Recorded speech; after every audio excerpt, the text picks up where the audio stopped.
Hey everyone, this is Max and welcome to another workflows video. Now in this video, I want to show you how to build a complete workflow. Now the example that I'm going to show you will be when a new user is created in an organization, we want to send a Slack message. So for example, you want to welcome a user or perhaps tell other people on the channel, hey, a new user was just created, and go and say hello, for example, or it can be really anything else as well, of course.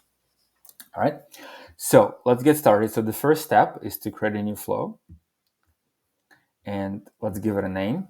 So new user message, and it's always usually a good idea to give it a description. So let's do when a new user is created, send a Slack message. Now, this option is also you want to check because this will allow you to see how the data passes through when you test the flow. Now, if you forget, that's fine. You can always go back to when you edit the workflow name. You can always check this again. So no worries if you forgot. All right, we got the flow. Now, usually the next step is to determine when should this flow be invoked. And there are a number of options. The one we want, and because of the flow that we're building, is we want to be notified when we want to invoke this flow when a new user is created. So this has to be an app event. And the one is going to be Okta. So again, when a new user is created in the organization, we want to invoke this flow. So you can see there are a lot of events that Okta has, and we can search or filter. So this is the one we want, user created. All right. So here we go, and we can kind of collapse this. So the way this works is that, again, when a new user is created, this flow will be invoked, and that's exactly what we want. All right, the next step is let's create the message that we want to send to Slack. Now we can send what we get here directly, but let's just create a nice message before we send the message to Slack. So for that, I'm going to click Add Function, and I'm going to create Compose. And so here, I'm going to say New User. Now we can get the username right here, Okta User, and then we'll go Display Name and say was created, and we can say go and say hello. Right, and we can even put an emoji. Right, now I have a separate video on this, but it's always a good idea to test each card. Now this one is pretty sort of simple, but we can still test it. So we can click test and say Sam, for example, and click test, and then we can see that the string is formatted correctly. So this is good. All right. Now the next step is to send this message to Slack. So this is going to be an app action because it's a connector to another service. Let's get Slack. And then the one we want here is send. All right.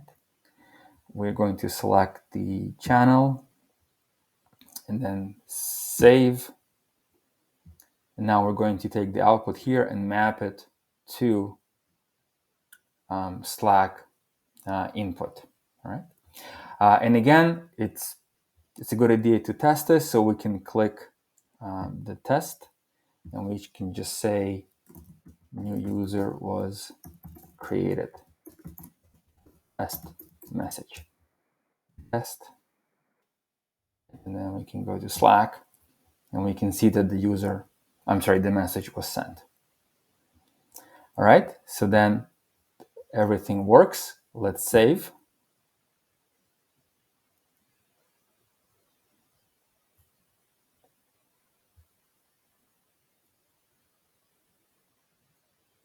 It's taking a few extra seconds to save. Here we go. All right, and now we're ready to test this. So we're gonna go and create a new user, but before, remember we need to turn on the workflow. So we're gonna, now the flow is on, and we are going to now go to flow history. Now it's empty because we still haven't invoked the flow.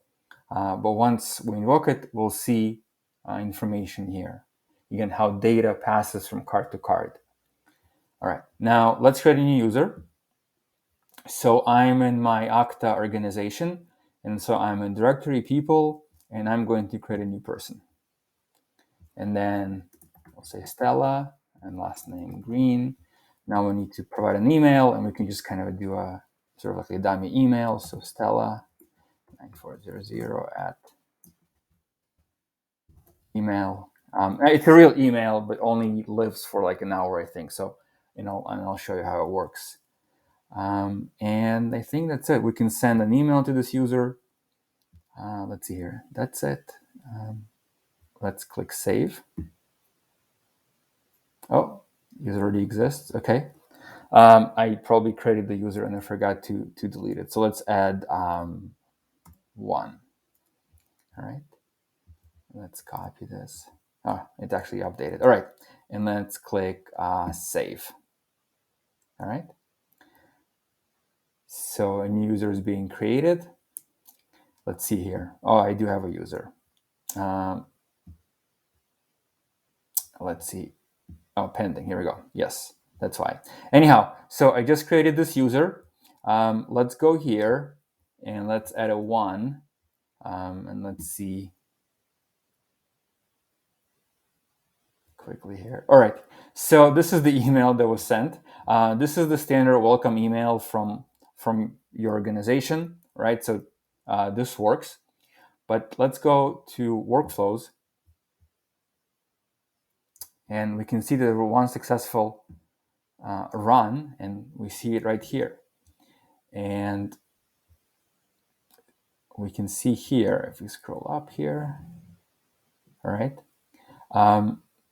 So the name, so this is an object, but then the name was mapped into the compose card, and then the output from the compose card was mapped to Slack and then sent to Slack, right? So that's the checkbox when you create a workflow. Now, again, if you forget, if you click here, you can always enable it here again, right?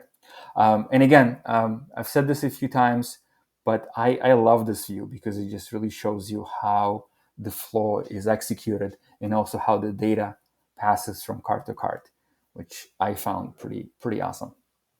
All right, now last thing is we need to go and check in Slack, and right here we can see that a new user was created, and then the message was sent to Slack. Well, very cool. That's all I wanted to show you. Again, what we built is it's a complete flow. I mean, it is pretty has only 2 steps or 3 steps. So you can say it's simple, but that's all right. But it's a real one in the sense that when a new user was created, this workflow was invoked, and then in our case it sent a message to Slack. But of course, in your case, you can do a lot of other different things. You can send an email, for example. You can send a separate email, and many other things. So that's it. Hopefully this was helpful. Thanks for watching, and I'll see you next time.